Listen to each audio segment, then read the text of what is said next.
All right, so we have these two equations, right?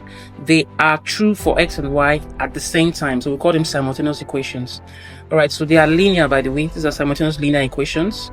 We also have simultaneous linear and quadratic equations. So we could call this one, you can call this equation, you can call this one equation 1, right? And then you can call this one equation, label this one equation 2, right?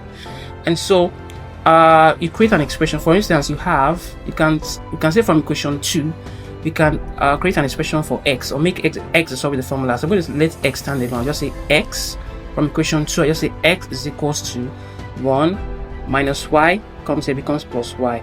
All right, so I could say from equation 2 I have this. All right, so I'll now say substitute means replace or say put in 1 plus y for x in equation. I got this from equation 2, so I can put this into equation, substitute equation 1. All right, see what I'm doing? Okay, so equation 1 that says 2x plus y equals to 5.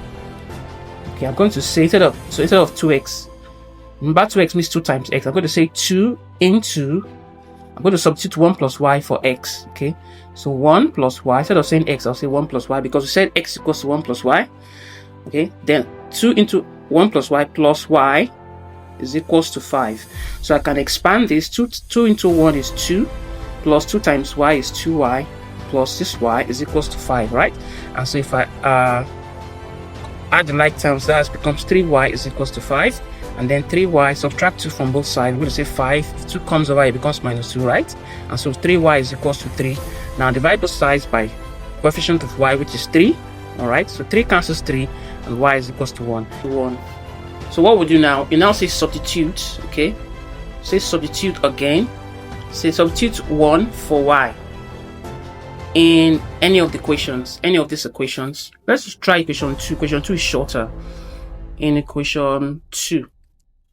All right, so anywhere you see y, you put 1. That's what it means. Substitute 1 for y. That means anywhere you see y, so put in 1.